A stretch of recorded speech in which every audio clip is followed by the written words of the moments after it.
مقصد سے بہت دور پھیر دیا، یعنی موضوع سے اور فکر سے ذہن کو ہٹا دیا ہے بالکل۔ جن چیزوں کا ہمارے کام سے دور کا بھی کوئی تعلق نہ رہا ہے، نہ آئندہ رہے گا،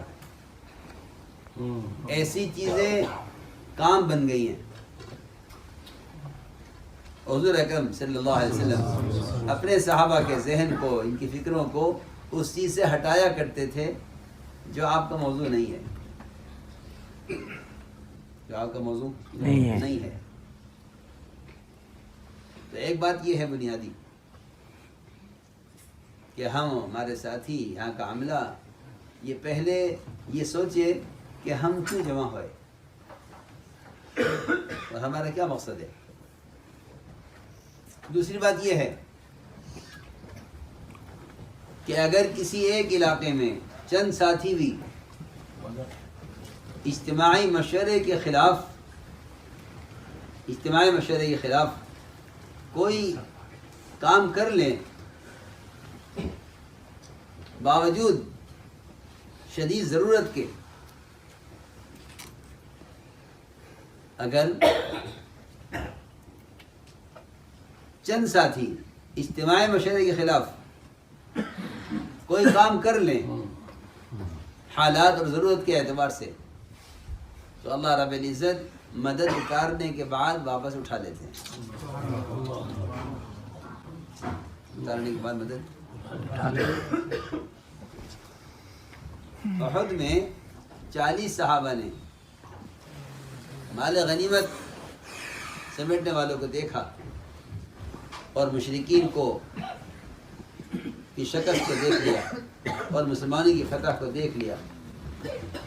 ان فتوحات کو دیکھ کر خیال آیا کہ ایسے میں ہم پر پابندی لگانا یہ زیادتی ہے،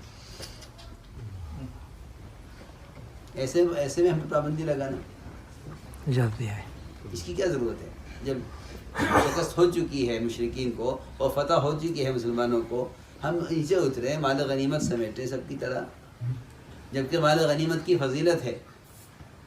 فرمایا کہ کسی فضیلت کی وجہ سے بھی اطاعت کو نہ چھوڑنا، کہ یہ بھی تو افضل ہے، یہ بھی تو افضل ہے، یہ مال غنیمت کی فضیلت ہے، یہ بھی تو افضل ہے۔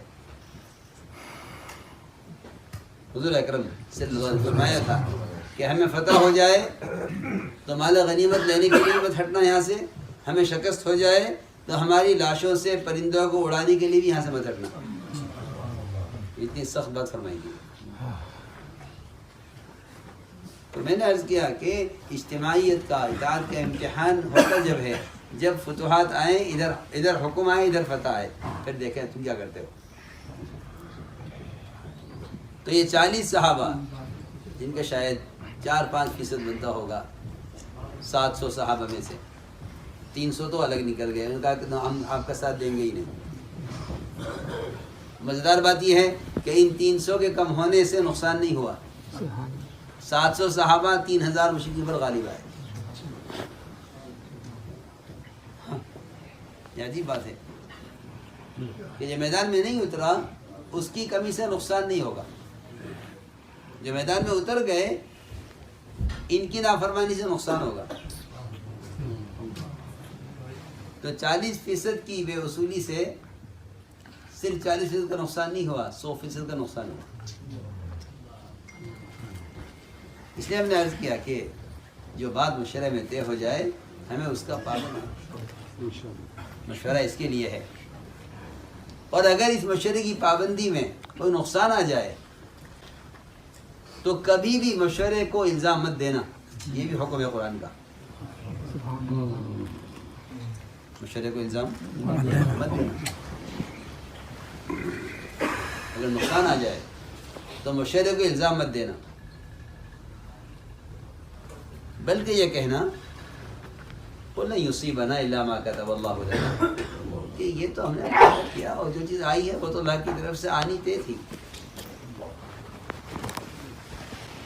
کیونکہ ہمارا کام یہ نہیں ہے کہ ہم یہ کہہ کر پیچھے ہٹ جائیں کہ ہم تو پہلے ہی کہتے تھے کہ ایسا مت کرو، دیکھو آگے نا حالات. وَيَتَوَلَّوْا فَرِحُونَ، کہ وہ حالات کو دیکھ کر اپنی رائے پر خوش ہوں. دیکھو ہم پہلے کہتے تھے یہ مت کرو، دیکھو یہ ہو گیا. بلکہ حکم یہ ہے کہ اگر تمہاری اطاعت کے ساتھ ناگوار حالات آئیں تو ان ناگوار حالات میں اللہ اطاعت کا امتحان لیتے ہیں اور ثابت قدمی دیکھتے ہیں کہ یہ حالات میں کتنے جمنے والے ہیں. اس لیے ہمارے مشورے کا اصل مقصد یہ ہے کہ ہم ایک فکر پر، ایک کام پر، ایک مقصد پر جمع رہیں. شیطان بہت چاہے گا کہ ان کو ان کے کام سے ہٹاؤ. اس کو کام سے ہٹانے کے لیے اس کے پاس 100 بہانے ہیں اور 100 طریقے ہیں. اس لیے ایک فکر پر، ایک بات پر ہم مجتمع رہیں. دوسری بات یہ ہے کہ ہمارے یہاں مشورہ بیانات کا نہیں ہے کہ کون بیان کرے، اس وقت کون بیان کرے، اس وقت کون بیان کرے، اس وقت کون بیان کرے. اس لیے کہ ممبر محنت کی جگہ نہیں ہے. ہمارا مشورہ محنت کا ہے. مشورہ محنت کا ہے. ہمارا محنت کا مشورہ ہے اور محنت کا ہر ایمان والا اس محنت کا مکلف ہے. اس لیے ہمارا مشورہ مسجد کے ہر مصلی سے متعلق ہے. فرماتے تھے کہ جو مجمع تمہاری محنت سے جمع ہوگا وہ تمہاری بات لے گا. ورنہ ایک بڑی غفلت یہ ہے کہ ایک آدمی بیان کرتا ہے، باقی ساتھی آرام کرتے ہیں. حالانکہ ان کے ذمہ 2 کام ہیں: مجمع کو جمع کرنا اور اس بات کرنے والے کے پاس بیٹھ کر اللہ کا ذکر کرنا. یہ 2 کام ان کے ذمہ ہیں. ایک آدمی بیان کرے تو باقی ساتھی اس کی مدد کریں. جی ہاں، یہاں تک حکم ہے کہ جب تم کسی مردے کو دفن کر دو تو اتنی دیر اس کے قبر پر کھڑے رہو جتنی دیر میں ایک اونٹ کو ذبح کر کے اس کا گوشت بنا کر تقسیم کیا جاتا ہے. اللہ، کیوں؟ کہ اس سے سوال جواب ہو رہے ہیں. یہ بتایا کہ وہ ایک امتحان میں ہے، اس کی مدد کرو باہر سے. اللہ کریم، باہر سے اس کی مدد کرو. تو میں نے عرض کیا کہ ہم ایک اجتماعی کام پر ہیں سب، اور ہمارا سب کا ایک اجتماعی فکر ہے. صحابہ کرام ان اعمال پر، عبادت پر، ذکر و تلاوت پر، تہجد اور رات کے قیام پر، یہاں تک کہ وضو بھی ایسا اجتماعی ہوتا تھا کہ صحابہ جب فتح مکہ کے موقع پر وضو کے لیے کھڑے ہوئے تو ابو سفیان یہ سمجھے کہ یہ ہم پر حملے کی تیاری ہو رہی ہے. یہ کیا ہو رہا ہے؟ نہیں کچھ نہیں، کہ یہ تو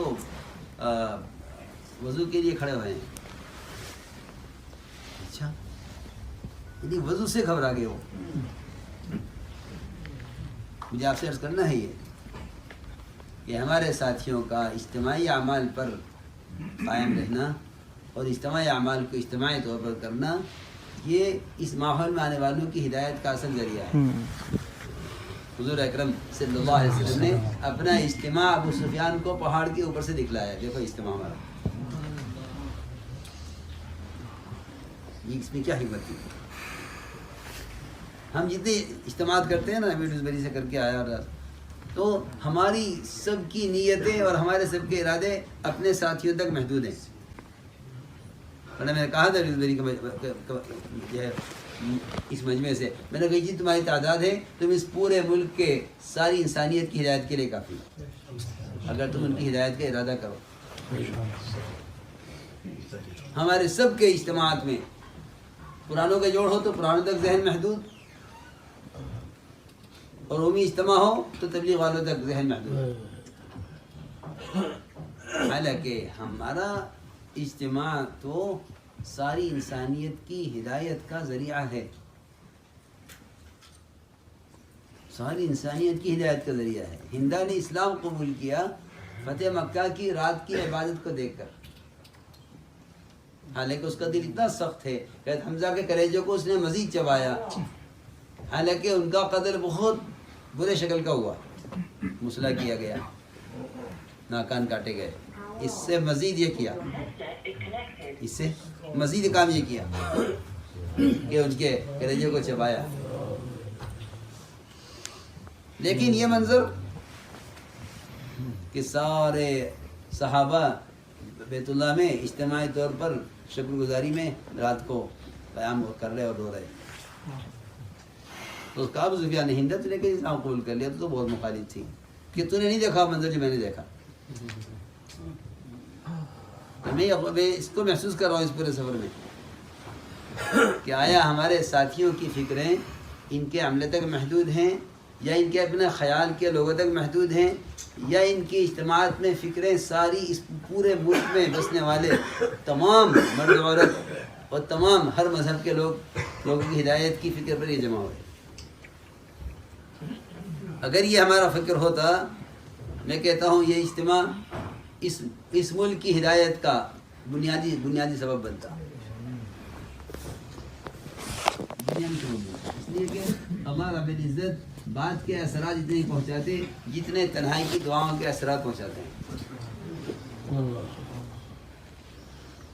تو میں نے یہ بات اس لیے عرض کی ہے کہ ہم کسی پروگرام کے تحت نہیں آئے ہیں، اور ہم کسی پروگرام کے تحت نہیں چل رہے ہیں کہ تو بیٹھ کے پروگرام بناؤ،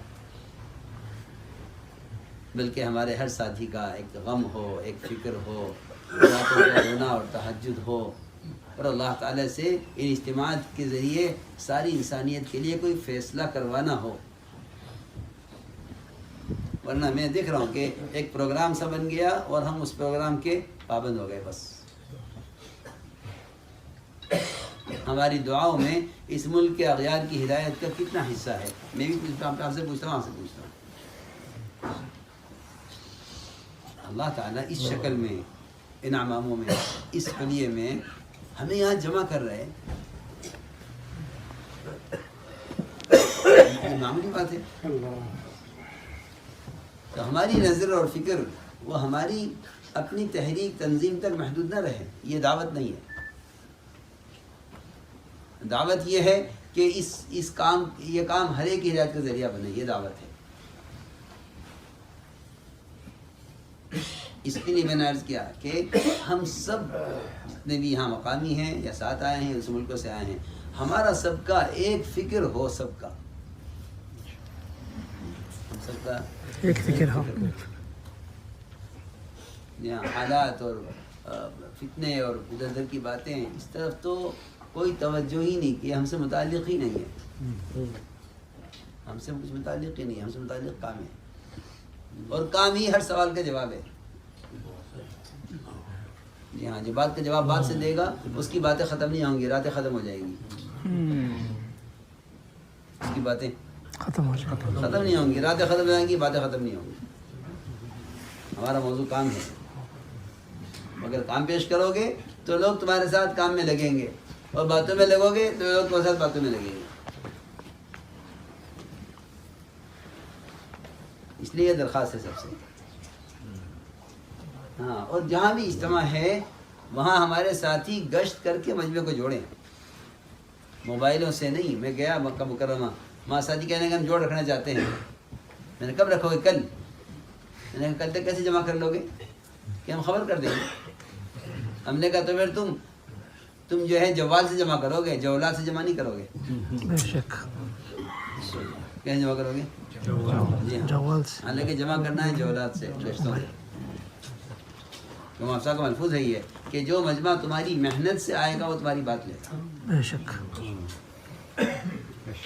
اس لیے ہم تو یہ درخواست یہ ہے کہ ہاں آس پاس کے علاقوں میں جہاں جہاں مسلمان ہیں یہاں گشتوں کی جماعت بنا دو، بڑی جماعت بن کر گشت کر لے جہاں جہاں مسلمان گھرانے ہیں۔